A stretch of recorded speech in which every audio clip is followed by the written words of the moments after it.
રાજકોટમાં ભૂમાફિયાઓ બેફામ થયાના કિસ્સાઓ અવારનવાર સામે આવે છે, ત્યારે ફરી એક વખત એવી જ ઘટના બની છે જેમાં ભૂમાફિયાઓએ વિધવા મહિલાની જમીન પચાવી પાડવાનો પ્રયત્ન કર્યો છે, પણ હદ તો ત્યાં થાય કે બેફામ બનેલા ભૂમાફિયાઓ વિરુદ્ધ પીડિતા ફરિયાદ નોંધાવવા જાય તો પોલીસ એવો જવાબ આપે કે અમારા હાથ બંધાયેલા છે। અને એનાથી વધારે અચરજની વાત તો એ થાય કે દસ્તાવેજી જે પુરાવાઓ હોય છે તે સામે આવ્યા છે તેમાં ક્યાંક છેડછાડ કરાઈ હોય તેવું સ્પષ્ટપણે લાગી રહ્યું છે। નમસ્કાર, BS9 TV ન્યૂઝમાં આપની સાથે હું ભગવતી વિશાવડિયા। રાજકોટમાં ભૂમાફિયાઓ સક્રિય થયા છે અને ભૂમાફિયાને કોણ છાવરી રહ્યું છે તેવા સવાલો પણ થઈ રહ્યા છે, કારણ કે રાજકોટમાં વધુ એક મહિલાને જમીન મામલે હેરાનગતિ કરતા હોવાનો કિસ્સો સામે આવ્યો છે। વિગતે વાત કરીએ તો 30/12/2010 ચારમી પીપળિયા નામની મહિલાના પતિ જ્યારે બીમાર થયા હતા ત્યારે તેના દ્વારા નિર્મળાબેન પાસેથી 12 લાખ રૂપિયા લેવામાં આવ્યા હતા અને તેના બદલામાં તેમની જમીનનો સાટાઘાત કરી દેવામાં આવ્યો। ત્યારબાદ મહિલાના પતિ સ્વસ્થ થયા અને તેમનું એક મકાન વેચાયું ત્યારે તેઓ દ્વારા એ રૂપિયા પરત કરી દેવામાં આવ્યા અને જે સાટાઘાત હતો એ પણ રદ કરાયો।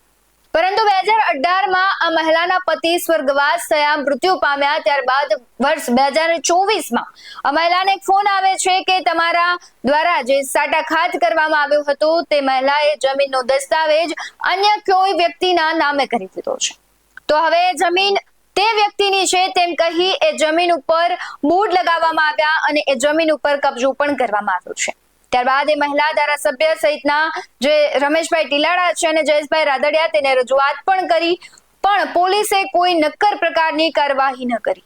તે બાદ વર્ષ 2025માં તે જમીન જે વ્યક્તિનો ફોન આવ્યો હતો તે વ્યક્તિને કહ્યું હતું કે વ્યક્તિએ જમીન મામલે દાવો કર્યો છે અને જમીન અમારી છે। ત્યારબાદ આ મહિલા પોલીસનો સહારો લેવા માટે પોલીસ સ્ટેશન પહોંચે છે। જ્યારે મહિલા પોલીસ સ્ટેશન જાય છે અને ફરિયાદ નોંધાવવાનું કહે છે ત્યારે પોલીસ પણ તેનો સાથ સહકાર નથી આપતી। મહિલા એવો આક્ષેપ કરી રહી છે કે જે પ્રમાણે તેને પોલીસ છે સાથ સહકાર નથી આપતી, ફરિયાદ નથી લેતી। ત્યારબાદ મહિલા છે એ કમિશનર કચેરી જાય છે, પોલીસ કમિશનર પાસે રજૂઆત કરે છે ત્યારે તેમને પોલીસ કમિશનર એવું કહે છે કે તમે કુવાડવા પોલીસ સ્ટેશન જાઓ, ત્યાં તમારી ફરિયાદ લેવામાં આવશે। ત્યારબાદ મહિલા અનેક વખત કુવાડવા પોલીસ સ્ટેશન જાય છે પરંતુ ત્યાં તેમની ફરિયાદ નથી લેવામાં આવતી। જ્યારે મહિલા ગઈકાલે કુવાડવા પોલીસ સ્ટેશન ગઈ હતી ત્યારે તેના PI રજિયા દ્વારા એવો જવાબ આપવામાં આવ્યો કે તમને ફોન આવ્યો ત્યારે તમે ક્યાં હતા? એ સવાલનો જવાબમાં મહિલાએ કહ્યું કે ત્યારે હું દ્વારકા હતી। ત્યારે ફરી એક વખત PI રજિયા તેમને કહે છે કે તમારી ફરિયાદ તો હવે દ્વારકા ખાતે ટ્રાન્સફર કરવામાં આવશે। આવો ઉડાવ જવાબ આપી પોલીસે પણ મહિલાનો સાથ ન આપ્યો, હાથ ઊંચા કરી લીધા।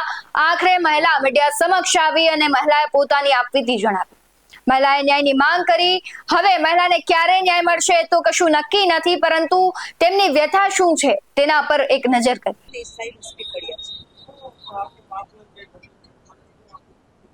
જમીનનો મામલો એવું છે કે આજે હું રાજકોટ પોલીસના ત્રાસથી હું મારે ન્યૂઝનો સહારો લેવો પડે છે, કેમ કે મારી જારિયા પટ્ટે જે જમીન આવેલી છે 2011માં મારા ઘરવાળાએ પૈસા ઉપાડેલા હતા વ્યાજે, બરાબર છે। નિર્મલાબેન સેજપાલને આપણે પૈસા આપીને જમીન ઉપર સાટાઘાત ભરેલું હતું। હવે થોડોક ટાઈમ પછી પૈસા એમને અમે આપી દીધા હતા મકાન વેચીને, પછી સાટાઘાત રદ કરી દીધું હતું, બરાબર છે। અને એ પછી મારા હસબન્ડની ડેથ થઈ ગઈ છે અને હું એક વિધવા છું અત્યારે 2018માં।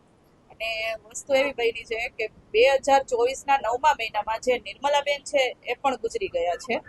હવે એ પછી 1 મહિના પછી મારી જમીન ઉપર બીજા ભૂમાફિયાઓ એવું કહે છે, જેમાં કમલેશ રામાણીનો મને ફોન આવેલો હતો કે ભાઈ તમારી જમીન ઉપર એક સાટાઘાત ભરેલી છે। 2025માં 1લા મહિનામાં એને સાટાઘાત મને સેન્ડ કરેલું જ્યારે દ્વારકા હતી, બરાબર છે।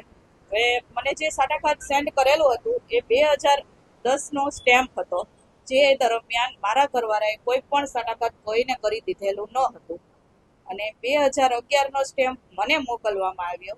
એટલે મારે પોલીસ પાસેથી એ જ જાણવાનું છે કે 2010નો સ્ટેમ્પ સાચો છે કે 2011માં? 2011 એ લોકોએ લખી નાખ્યું છે, 10ની જગ્યાએ 11 કરીને મને મોકલેલું છે, બરાબર છે। એ દરમિયાન હું ફરિયાદ અપાવવા માટે કુવાડા પોલીસ સ્ટેશને ગઈ હતી, તો કુવાડા પોલીસ સ્ટેશનેથી મને આશ્વાસન એવું આપેલું કે તમારે હારે સાચું છે, ફ્લોડ થયું છે, પણ અમે આમાં હાથ અમારા બંધાયેલા છે, અમે આગળ કાંઈ કરી શકીએ એમ નથી। બંને જણાને નિવેદનમાં બોલાવે છે, મને પણ બોલાવે છે, સામેવાળાઓને પણ નિવેદનમાં, જે લોકોએ મારી ઉપર સાટાઘાત ખોટું રજૂ કર્યું છે એમને પણ બોલાવે છે. તો એ લોકોને પણ નિવેદન લઈને મારી અરજી ફગાવી દીધી એક વખત, જે 8 મહિના પહેલા કરેલી હતી. એ લોકોનું કહેવાનું એવું છે કે મને કે પ્રેશર છે ઉપરથી. મેં કીધું પ્રેશર હોય તો હું સીપી પાસે જાઉં. પછી મેં એક પોલીસ કમિશનરને કીધું, ત્યાં એક અરજી નાખેલી હતી, તો એમને હવે કીધું પહેલા એસીપી પાસે જાઉં, પછી ડીસીપી પાસે જાઉં, પછી સીપી સાહેબને કહ્યું. હું એસીપી સાહેબ પાસે ગઈ, એના 15-20 દિવસ થયા, મને કોઈ નિવારણ ના મળ્યું. પછી ડીસીપી સાહેબ પાસે ગઈ. હવે ડીસીપી સાહેબ એમ કહે છે કે તમે લેન્ડ ગ્રેબિંગ કરો. જે લેન્ડ ગ્રેબિંગ કરવી હોય, એક ટાઈમે એ લોકોએ શું કહેવાય કે જમીન ઉપર કબજો લઈ લીધો હતો, બરાબર છે. પણ મેં કુવાડા પોલીસ સ્ટેશનમાં કીધું તો ત્યાં ધારાસભ્ય એને કહીને કબજો ખાલી કરાવી દીધો ધારાસભ્યોએ. અને જયેશ રાદડિયા, રમેશભાઈ ટીલારાએ મને કબજો ખાલી કરાવી દીધો. અને જયેશભાઈ રાદડિયાને મેં ફોન કરેલો હતો આ બાબતે. પછી મને ત્યારે 2 દિવસમાં ખાલી કરાવી દીધો. હવે ડીસીપી સાહેબ મને એમ કહે છે કે હવે લેન્ડ ગ્રેબિંગ કરે. તો કબજો હોય તો લેન્ડ ગ્રેબિંગ થાય ને. હવે તો એ વસ્તુ તો બનતી નથી. તો કે ના એ કે અહીંથી તમે પાછા પોલીસ સ્ટેશને જાઓ, કુવાડા પોલીસ સ્ટેશને, એટલે તમારું કામ થઈ જશે. પણ હું ના ગઈ. હા, કબજો ખાલી થઈ ગયો, બરાબર છે. હા, કબજો ખાલી થઈ ગયો છે અત્યારે. પણ એ લોકોએ હજી મારી ઉપર ખોટા દાવા એવા કર્યા છે કે દાવો પસાર કરી દીધો છે 2025માં પહેલા મહિનામાં, બરાબર છે. નવો દાવો એ લોકોએ નાખ્યો છે કે આ જમીન અમારી છે. અને આજની તારીખે હજી ત્યાં જમીન જોવા જાય છે, બધાને લઈ જાય છે. કોર્ટ મેટર છે, ઈ કોર્ટ મેટર તો અલગ. પણ જ્યારે હું ગઈ હતી 2 સાટાઘાત લઈને, તો એ માટે તો એની એફઆઈઆર બને છે ને કે સ્ટેમ્પ ખોટા છે, મારી જમીન ઉપર સ્ટેમ્પ ખોટા બન્યા છે, તો એને એફઆઈઆર લેવી જોઈએ. એટલે સીપી સાહેબને મેં રજૂઆત કરી. સીપી સાહેબ કે કાંઈ વાંધો નહીં, અરજી હું આપું છું પોલીસ સ્ટેશનમાં. એટલે છેલ્લી અરજી મારી સીપી સાહેબે લીધી અને એને પોલીસ સ્ટેશનમાં આપી, બરાબર. એટલે કાલ પાછી મને નિવેદન માટે બોલાવેલી હતી.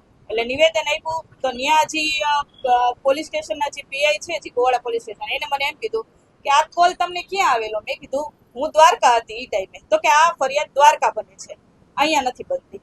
તો મારે શું દ્વારકા જવાનું? એ ટાઈમે હું કદાચ ઇન્ડિયા બહાર હોત તો ઇન્ડિયા બહાર મારે ફરિયાદ લઈને જવાની. પોલીસ જવાબ ન દેતી હોય તો કોર્ટ છે, કોર્ટ છે, કોર્ટમાં તમે ફરિયાદ કરશો. હા, પોલીસ જવાબ ન દે તો કોર્ટ છે, કોર્ટ છે. કોર્ટ મેટર મેં ચાલુ રખાવી જ છે. એફઆઈઆર, હા, એફઆઈઆર હું કોર્ટને બી કહીશ. પણ પોલીસ તો મને અત્યારે લાગતું નથી કે એના એમ જ કહે છે કે હાથ બંધાયેલા છે, એ ટ્રાન્સફર જ કરે છે, બધા ગોળ ગોળ ફેરવે જ છે. સમગ્ર ઘટનામાં સ્પષ્ટ જોઈ શકાય છે કે 50ના સ્ટેમ્પ પેપર પર જે લખાણ થયું છે તેમાં અને કોર્ટમાં જે દાવો થયો છે તે તારીખોમાં અંતર છે, જેના પરથી સ્પષ્ટ થયું છે કે ભૂમાફિયાઓ દ્વારા દસ્તાવેજી પુરાવો સાથે કોઈ પ્રકારની છેડછાડ કરાય છે. પીડિતાએ અનેક વખત રજૂઆત કરી, પીઆઈ, ડીસીપી, કમિશનરને રજૂઆત કરી, પરંતુ દરેક જવાબદારોએ એવું કહ્યું હતું કે ગુનો તો બને છે તો પછી દાખલ કેમ નથી કરવામાં આવતો? શું પોલીસ પણ આ ખાડાખાન કરે છે? શું પોલીસ ભૂમાફિયાઓને છાવરી રહી છે?